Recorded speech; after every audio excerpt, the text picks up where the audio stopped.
So I would like to introduce our next guest. His name is Arsen Julfalakyan. He's a wrestling champ, holds many different titles, and he's also a historian, I believe, candidate of sciences. And Arsen also was member of parliament from 2018 until 2020. September 10. Yeah, September 10, 2020. Arsen spoke on the, I believe, on the first, 2 days ago during the rally. And Arsen, I remember the discussion, and you said that basically you were lied to by Nikol Pashinyan, and you joined the parliament with goodwill, with the hope to help Armenia rise up. And can you, for our English-speaking listeners, sort of describe that a little bit in more detail? What were you expecting, and what exactly were you deceived about, or you feel that you were deceived about? Thank you, Hovik. Hello, everyone. Good to be here with you. And yeah, you just mentioned just in a couple of sentences what I said from the stage. And deeply in details, I'm going to tell this on Monday with a big interview. More details, what was happening that time, and why I say that this government, and especially this prime minister, is a liar. And whatever I'm saying, then I have to prove it, right? That is the correct way. And I'm going to tell in details where they cheat me, personally me, and what they were promising me before they built the government and what happened after. Just one example. No one told me that they are going to close the Ministry of Sport. And in the opposite, they invited me to join them exactly for helping them to build sport, to make a sport better in Armenia, to grow it.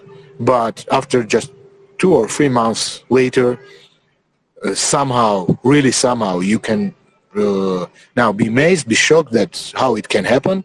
Then a parliamentary somehow learns that they are going to close the Ministry of Sport, because nobody told me about that before, as I mentioned. And when I start to explain them that it is not right, that it's not correct, especially taking into account where we are living, our region, we are in Euro-Asian Union, yeah, well, with Russia, with Kazakhstan, with Belarus and Kyrgyzstan, and there they all have Ministry of Sport. This is just one example. And how we are going to negotiate with them in this field, they just listen to me, all my explanations, all my examples, and in the end they say, just this prime minister wants this way. Of course, this is not a normal answer in normal countries. You should prove your point of view, which is right, which is not. This is, again, I'm saying once again, this is just one case. Later, this Monday, on my native language in Armenian, I'm going to tell all the details, all our private speeches. Also, why? Because after my speech on the stage, when I told these points, I learned today in the morning that with their fake news, they start to spread fake information that they knew all the time when I was in parliament that I was, I don't know even how to say correct word in English, I was just like a man who was learning all the information from government and telling this information to opposition. An informant, essentially. Yeah, for you know better. Yeah, and just one question for this is rising. 1.5 years, why you didn't speak about this if it was correct, if it was right? Since November 2020, after the war, 10th of November, I'm using all possible ways to speak about mistakes, to speak about, let's say, bad things, what they are doing with our countries. And no any time they told such kind of disinformation about me. But suddenly, when I'm speaking from a stage, suddenly you understand how, yeah? On a stage and joining this opposition movement in Yerevan, I think they start to think what something amazing we should found about Arsen, and they are just throwing this disinformation to Armenian media and Armenian newsfeed, yeah? Yeah, this is the level of our government, this is the level of this party, political party. I can continue longer and longer about their lies, but let's keep it for Monday big interview. Which channel is it with? That will be with Satik Seryanyan. 168. Yeah, 168. Okay, perfect. Yeah, she's very good. So, Mr. Julfalakyan, you resigned your position in Parliament on September 10, 2020. Can you tell us what the reasons were, or maybe you've already did this, so just very briefly, and then I have a follow-up. As briefly as possible. Since the beginning of the year 2020, or more accurately, March 2020, not only me, but many parliamentaries from my step were not satisfied with the work done by Ministry of Education, Science, Culture and Sport. Now we have this kind of ministry. So what they did, they joined all these three ministries, Education, Science, Culture and Sport, and made just one ministry. And we were not satisfied with his work being done. And what we did, we built a group of parliamentaries, and the leader of the group was Nikol from my step. And we just start to collect all the mistakes what he was doing in his field of ministry, yeah? And we asked the Prime Minister to meet us with 6 parliamentaries and to listen us and to understand that things are going really very, very wrong way in this ministry, in these 4 very important fields. Again, science, education, sport and culture. They're very important for us, for all countries. And first, Prime Minister promised this meeting. Then every 2 weeks, he postponed it. That was beginning of August. He said, sorry guys, not directly to parliamentaries, but to Nikol. Sorry guys, this meeting is not going to happen. Just forget it. I'm just saying his words, what I learned from Nikol. Just forget it, and from September, start it from a new line, like from zero, yeah? And I said it's not possible. I have plenty of documents. I have plenty of proofs that this minister is destroying these 4 very important fields of our country, of our government. And no way that a prime minister is not going to meet me and listen me. At least he should meet me and listen me, because we had plenty of meetings, but not about this topic. I don't know why till now. I don't know. I can't say why, but anything regarding Arsen Julfalakyan, I don't know why was forbidden in this party. And I was asking directly, who is he that we can't, let's say, judge him, yeah? I say there is only one way. Or he will meet me, or I'll leave my mandate and stop being parliamentary, because it is not normal to be parliamentary in parliamentary country. Yep, our country is now, the government is parliamentary. Yes. And it is not normal that Prime Minister is not going to meet me and listen me. And I don't want just a private meeting. I want Arsen Julfalakyan to be there present. I want him to prove that he is wrong. I have plenty of documents about that. Right. And anyway, they asked me, head of National Assembly, then head of our fraction, secretary of our fraction, all they asked me to give them a time, 1 week, 2 days, 3 days, and they will organize this meeting. But in the end, they say, sorry, with this topic is not possible. You can meet prime minister, but not with this topic. Well, And after fighting 1 month, after waiting 1 month for this meeting, which they promised me, in the end, on 6th of, I just remember like today, on 6th of September, I met the last with Makuns, who is now the ambassador in USA. I met with Makuns. She said, Arsen, please just give me one chance. I will organize it. Give me 2 or 3 days. And when these 3 days passed, and I didn't get this meeting, I just signed this paper about putting down my mandate.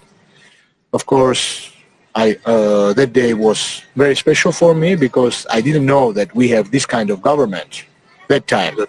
That was before the war, which is very important to underline. It was 10th of September, before the war, when they had 70% of popularity among people. And that time, not many people understood my step, what I did. They say, no, you should stay with them, help them to build our country, to rise our country, and these kind of things. And I say, listen, you just don't know them. They are not that what they show. Just give them time and you understand that I'm right. But sorry, I'll finish this. And after the war, everything was 100% clear. And yeah, unfortunately, we were lied and we were betrayed, let's say. Yeah. okay. Alison, I don't know if you have any questions, but I have one more question. And Can you just remind who we're with? yeah, so we're talking with Arsen Julfalakyan, wrestling champ, historian, candidate of science, and former MP under Nikol Pashinyan's regime, resigning on September 10, shortly before the war, 2020. Arsen, what surprises me, and I'm sure many of our listeners, is you can count on your hand, maybe even one hand, the number of people who, even after the disastrous event of the war, the disastrous result of the war, decided to leave my step at that time. Why do you think that is? That's really amazing and unbelievable. In one of my interviews in Armenian, I told that just directly next day of the signing of this document, or I don't know, is it the right word to use, but for me it's really capitulation. And next day I was expecting at least 15 parliamentaries at least to sign resignment or to get, I would say, to become separate in parliament, not to stay in my step fraction, to be independent parliamentaries. But unfortunately that didn't happen, and that was really amazing for me. After, of course, only 5 or 6 parliamentaries become independent, but not more. Why that was amazing for me? Because why I mentioned the number 15? Because about 15 parliamentaries during this 1.5 years what I was in parliament, when I was speaking with them, we were not friends but colleagues. They were telling me that they are really dissatisfied with the things what are going on in the country, and among people they were known as very patriotic persons. They are lecturers, they are famous persons in Armenia, but suddenly, somehow, after this unbelievable things what happened with our country. They ruined our country, but they decided to stay there. How you can explain it? Of course, I have my explanation. That is not just my point of view. Some of them, unfortunately, decide to stay there just because they don't have another job. That is, you can say it is not serious, but unfortunately it's so. Some of them, I need your help here to use the correct word. The governing political regime has some improvements. I think the Russian word everyone knows, kompromat. Compromise, right. Yeah, that's in English, right. Compromise against them. That's for sure, I can say. And, that is the worst. Why? Because I know that in case of some parliamentaries, that is compromise about their private life, and that is just shame to use this, but that is policy. That's everywhere, I think. And some of them were just afraid. They knew what their party did with the country, this country. This is not the case of corruption. This is not a social case. This is case of war. This is case of capitulation. 4,000 soldiers, at least, and 10,000 wounded. And they were, I think, afraid that if they will stay without some, let's say, head or some defense from ruling party, protection from ruling party, the opposition or just people on the street will crush them. Yeah, these can be reasons why they stood there, but anyway, I can't understand them. This is not normal. Or at least they could not continue with this party after June 20. That was a good chance, and some of them stopped, thanks to them, or even it's just the minimum what they could do. But some kept going with them till now, and got some high posts. Some of them now are ministers. Some of them are heads of regions in Armenia, Marspets. Yeah, that's unbelievable. So, Arsen, before, if anyone has any questions, prepare, please. But let me ask my question. How do you see the next steps for this movement? And what will happen if there is success, meaning that the government of, I will say, traitor Pashinyan resigns? What do you envision will happen next? In my perspective, in my opinion, the plan is this, or I would do this like this. I'm expecting now at least 50,000 or more people joining us during next week. If that happens, I can't imagine how a prime minister or his party can stop this movement. Then after his resignation, we need to build a transitional government, at least for half a year, maximum 1.5 year, the period, during which we should stop this shameful process. Because why I'm saying shameful? Because we are not now in condition to start these negotiations. I am for negotiations, but when Armenia is strong. Now Armenia is very, very weak.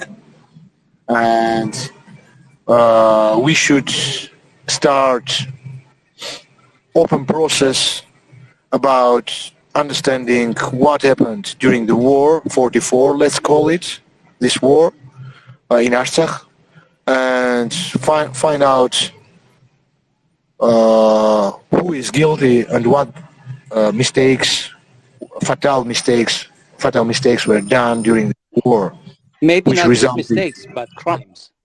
crimes. Sorry, yeah, that's the right word, crimes. And after should be a open, public judgment of these crimes. Without this, impossible to find a solution among people, among our society. And in my perspective, we should forbid my step. No, civil contract. Yeah, civil contract party to participate in next elections, which will be, I don't know when, but at least after half year and maximum after 1.5 years, in my opinion. And also, I think that we need to move from parliamentary governing to half presidential way of government. And after maximum 1.5 years, we need to have an election, and there society should vote or elect his leader, who is going to be our new president and government. And only after that we can again restart negotiations about Artsakh or about finding some solution with Turkey. I understand that it's not possible to have closed borders. That is normal to have open borders. But again, with what conditions? We need to clear up what conditions we are going to have, with what conditions we are going to have open borders and relations with Turkey. What is the price to have these open borders? Are we going to forget the genocide, what they did with us 100 and more years before, and not only that time, yeah? And what about Artsakh? What about our Sunni region? Many questions we have. Without clearing, getting answers about, to these questions, it's not possible to start these negotiations, and especially again with this Armenia, which is weak economically, which is weak military, and most important, with the political regime, which in my mind is they are traitors. They can't rule our country to this important period of time. We May have I- a question. Pizza Udor, go ahead. Yep, I have a question. Hi, Arsenjan. I've been following you since you represented Team Armenia in the Olympics, so this is a big pleasure speaking with you. My question to you is, do you expect other ex-former or present Armenian high-caliber athletes to join the movement in order to persuade more people to, I guess, join the protests also? Saying honestly, I am expecting not only athletes, but really from all different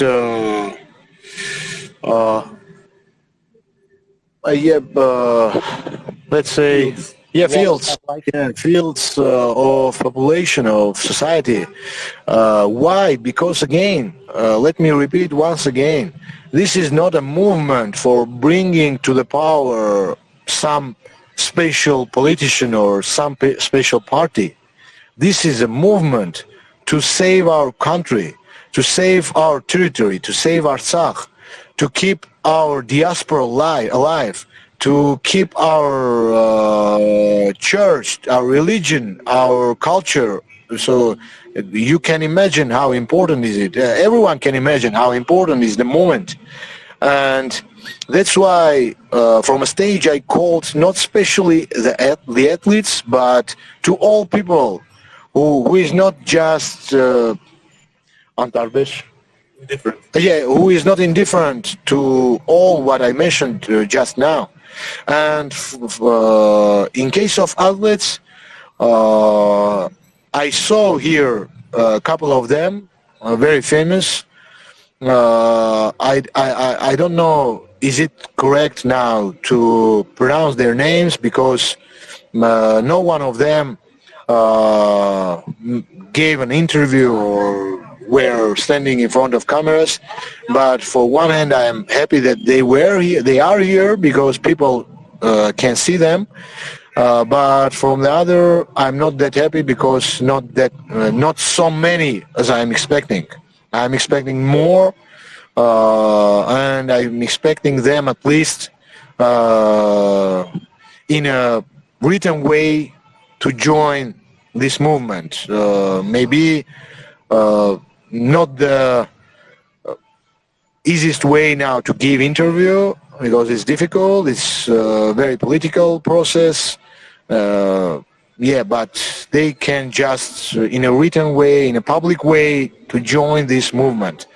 And again, once again, using this possibility, I'm calling even our outlets living abroad who is listening now us, who are listening us, join us on social media, join us in a square, on a square in Armenia, abroad, everywhere. Each one is important. Everyone is important for us. You are famous, you have followers, and your point of view is very important. So join us. We need these famous people and their followers. The moment is very, very important. If you're listening to this right now or afterwards, please retweet this and tag your favorite athlete. I think that would be a nice way to get attention. I have a question for Arsen. This is Asped.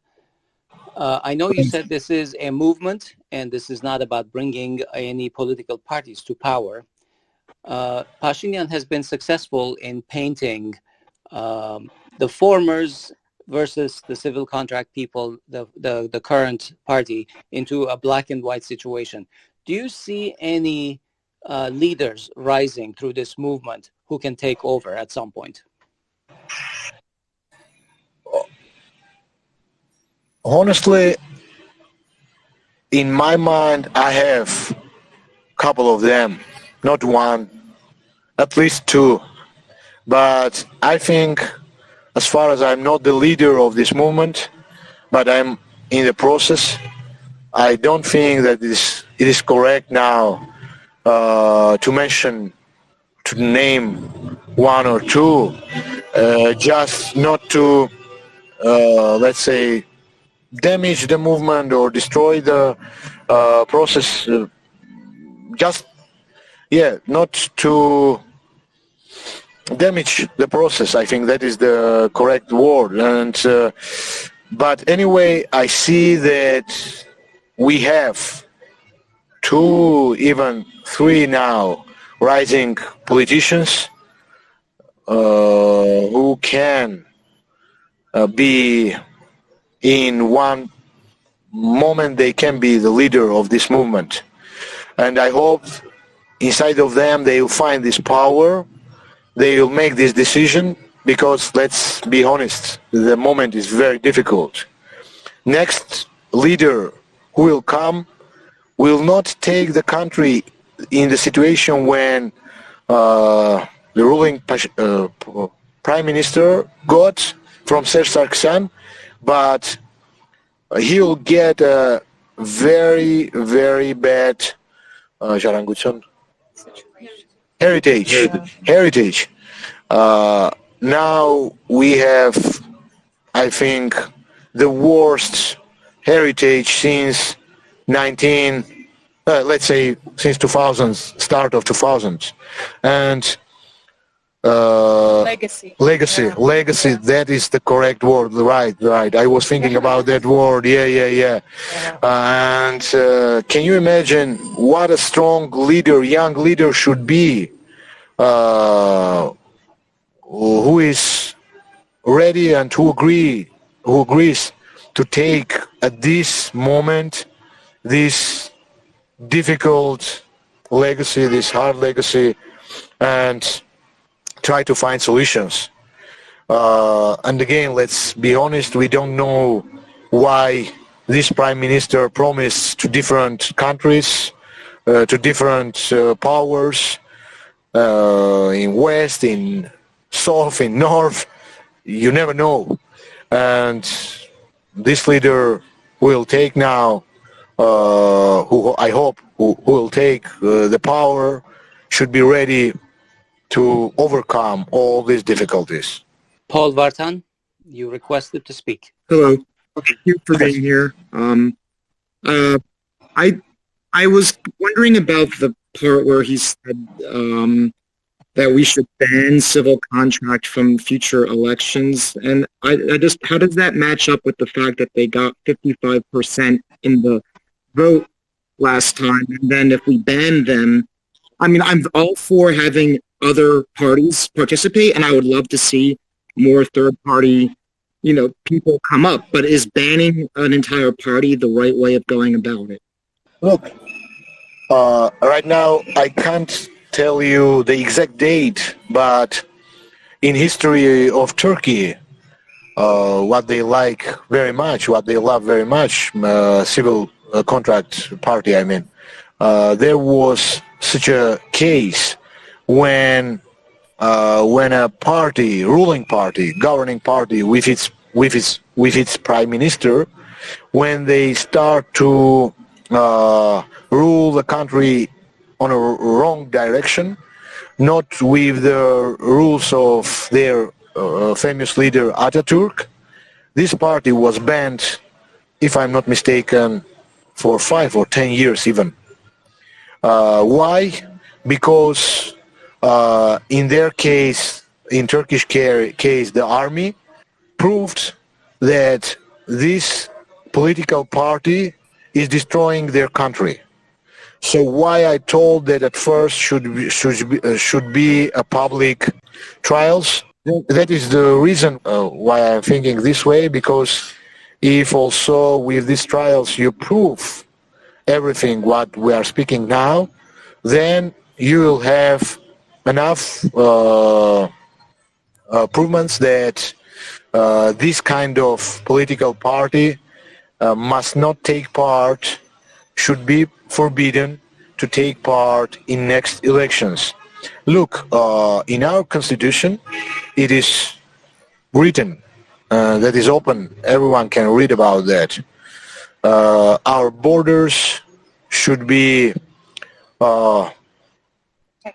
protected 100%. So we mustn't lose any inch, any centimeter of our territory. And this party lost not a centimeter, but kilometers.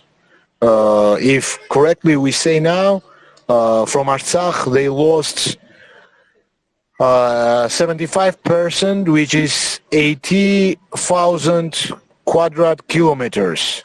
And from Republic of Armenia, they lost right now 300 quadrat kilometers.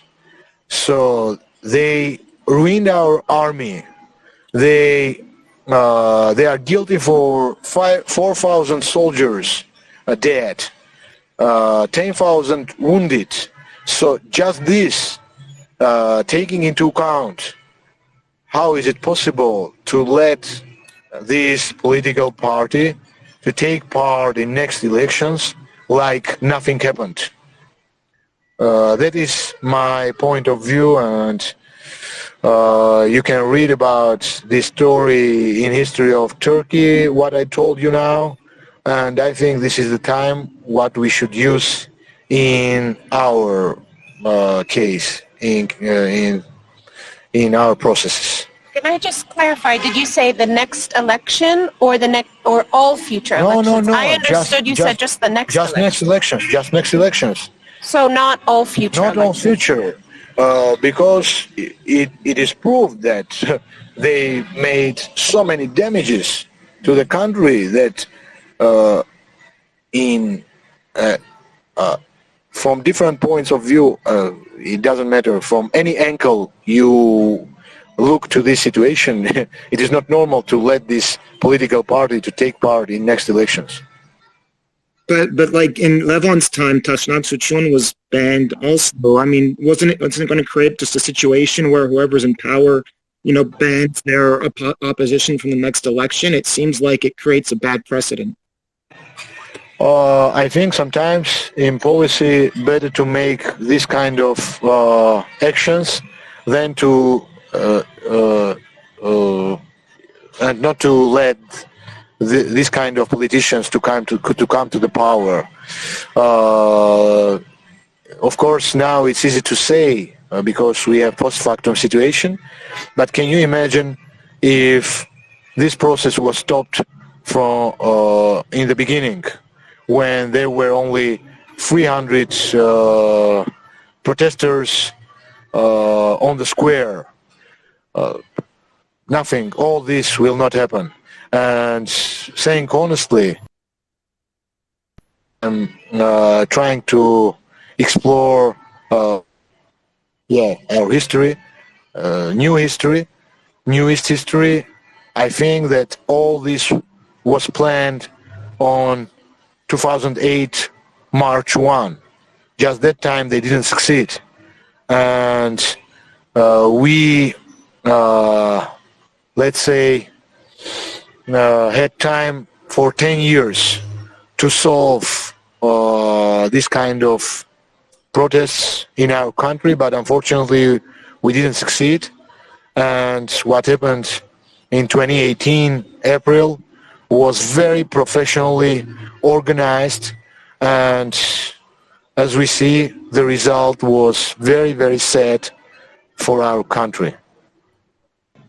Oh, I was going to ask just about the dynamics of the stage. No, I heard that you gave a speech. I wasn't there for it. Yeah. But did you request to speak on the stage? Did anyone request you? How is the, how do you feel about the kind of coalescing of different people, different parties, different professions in the square? I'm curious about that. Yeah.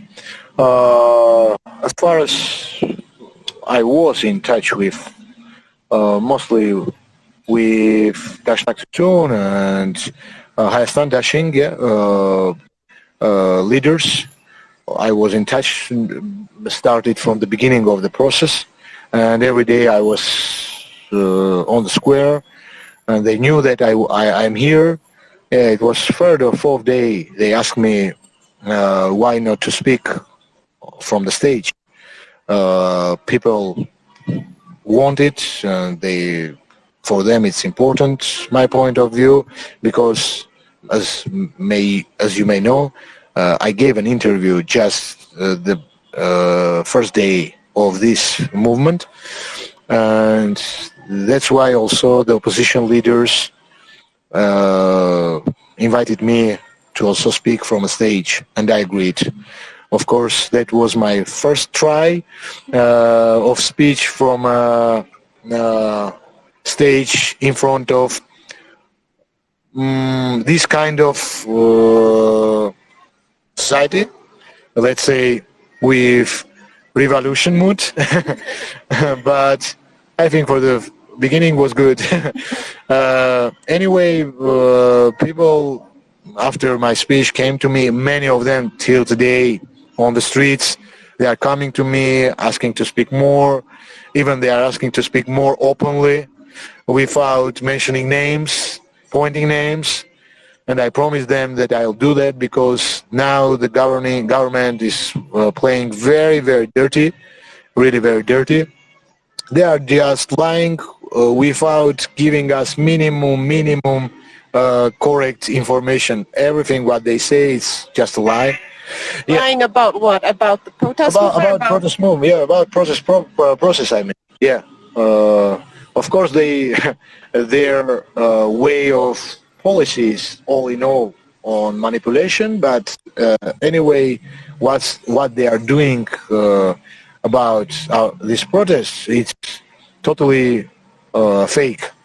And about other people who are speaking from the stage, some are professionals, of course, you should take it into account. For them, speaking from a stage is not something special. It's usual for them, and they know how to control people, society, and it's good. There are people who just want to speak because they have so much inside of them. and they are just speaking from their hearts. They don't have any special paper. They are just coming and speaking about what they think, and that is also very important. They are people from just society, doctors, just parents from soldiers. Yeah, we know they were here speaking from a stage. It is really very important. Why? Because you show that this movement is inclusive. Yeah, inclusive from different parts of society. That is really important. And again, once again, I'm calling to our another famous people to join this movement and come at least to stand on the square, in the square. And it's their choice to speak from a stage or not, because it's difficult, I understand, it's hard, it is not for everyone, but just to stay on the square and to show that you are against of these processes. By the way, what I'm saying to the people, normal people, not famous, yeah, regular our citizens, I'm saying, look, this besides of these important points what I mentioned, this is also a case of social disagreement, also economical disagreement, because the processes what are going now in Armenia, even in sphere of economy, is not the best, not it's the worst, I would say. Look, the prices are going very fast, price of products, prices of diesel, petrol, electricity, and salary are the same mostly. And why you are not showing your disagreement with all this? So come, even if the rest what we spoke now during our speech is not very important for you, come for this. Of course, it is also funny for me, but I mean, when I'm speaking about this, it makes me laugh, because for me, nothing is more important than my future of my country. But even for this reason, you can come and be here near the stage. Yeah. Yeah. We may have a question from Zavin. Okay. Okay, last one. Okay, we'll make it. Yeah, hey guys. Go ahead. I was just going to ask, why not just ask for a snap election? Yeah. So how I imagine next elections, or what? What's the question? Sorry. What was the question? Well, the question is we've got a lot of protests going on right now. Then why not call for a snap election? I mean, if we're so confident at the moment that I think during my speech I explained why. Because once we organized it last year, June 20, and the governing party, the governing power used, political party, I mean, they used all their power, what was possible, and also with their fake news, with their media. They use everything what was possible, and in the end we know the result. So that's why I'm against of repetition of this same thing. I think this prime minister just should be thrown out from the office, and we need to have a totally new government without anyone from civil council, at least for 5 years. That is my point of view. And just to remind everyone, we're with a former civil contract MP. He was, I believe you're not independent, right? Yeah, I was independent. You were part of the My Step coalition. Yeah, I was My Step. I was in any party in my life. I was independent parliament member, but in My Step fraction. Okay. Thanks for Thank you very much, Thank Mr. you. Julfalakyan, and thank you for keeping the honor of our country high in the international sports areas, and I'm hoping that we will also see your leadership in the coming years in politics as well, because I think at least in terms of sports policy, I think you have a lot to contribute. And our restored. Thank you very much. I hope so. Thank you very much, and I hope we will advance. Anyway, we'll find a way how to win even in this difficult situation. Thank you, and I'll do my best to help these opposition leaders to find a solution. Thank you. Thank you very much. Thank you.